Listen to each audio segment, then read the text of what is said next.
I am not a veteran. I have not served, and I have not been in a life or death situation. Not really. But with war once more raging in the Middle East, I'm reminded of the time I almost was, and the time I did something really stupid. Jessica and I were in Istanbul during the attempted coup of July 2016. If you want the full version of this story, please listen to the podcast episode Jessica and I recorded about it. But the part I want to focus on was when we went back to our hostel during the coup itself. Helicopters were flying overhead and we didn't know which side they were on. Then jets. I didn't know if the jets and the helicopters were on the same side, or if the jets would shoot the helicopters out of the sky and one of them would fall on top of us. That seemed to be the biggest threat at the time, but I still kept our window open so I could listen if rioters or tanks started rolling up the narrow streets Jessica and I would be forced to run on. There was fighting going on in Istanbul, but not near us. We were staying in the old city, the part of Istanbul with thousand-year-old buildings that rioters and would-be dictators would hopefully think twice about blowing up. Hopefully.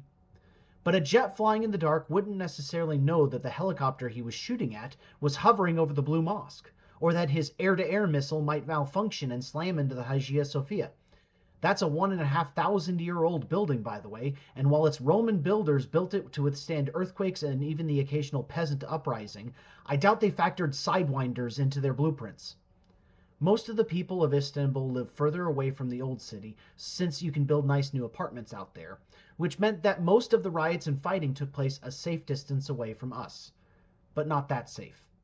I could see the bridge where the fighting was happening, nothing more than a distant flicker of lights, and heard on the news that a tank had parked there to face off against the rioters. And then, off in the distance, I heard machine gun fire. That's what I said. I hear machine gun fire, as I stuck my head out the window to see where it was coming from. You see, I needed to know where the fighting was so I could plan our miraculous escape. I envisioned some sort of action-packed flight through the old city like we were Indiana Jones and Marion, jumping out the window and parkouring from our hostel's gutters, to flee along the old Roman walls while maybe a motorcycle chased us on our way to Greece. Of course, my much wiser wife just pointed out that since we were in the range to hear the machine gun fire, we might be in range to get hit by the machine gun fire, which meant that I should definitely stop sticking my fat head out the window. So I sat back. I shut the window to just a crack, and while staying away from the glass. The coup only lasted a few hours. The rioters were actually the good guys, since the guys in the tanks wanted to seize power. Thankfully, not many people were killed, and thankfully we were able to get out of Turkey without much hassle. But we didn't know that at the time. At the time, we only heard fighter jets and helicopters, reports of tanks, shouts of rioters, and of course, machine gun fire. You don't know how things are going to go, and no amount of retroactive mockery can remove the fear of that moment when you don't know how bad things can get. Because things could have gone bad. We could have had a burning helicopter crash land on us. We could have had a stray bullet zing into our hostel room and hit my fat head. We could have seen Constantine the 11th return from the broken ruins of the Hagia Sophia to restore the Roman Empire after an F-16 misfired and blew up the wall he was hiding behind. We didn't know. So I hope that things don't get bad.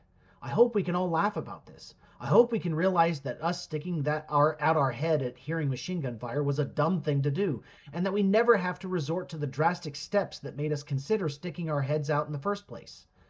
I did actually go back to Istanbul several years later. The place hasn't changed much. It was safe, lovely, and has great food. The only difference is that their currency tanked and the economy is worse. If that's the worst that happens to us, then maybe we can laugh about this too. But I'll never think of Istanbul the same way. And of course, I'll never stick my head out a window again during a military coup.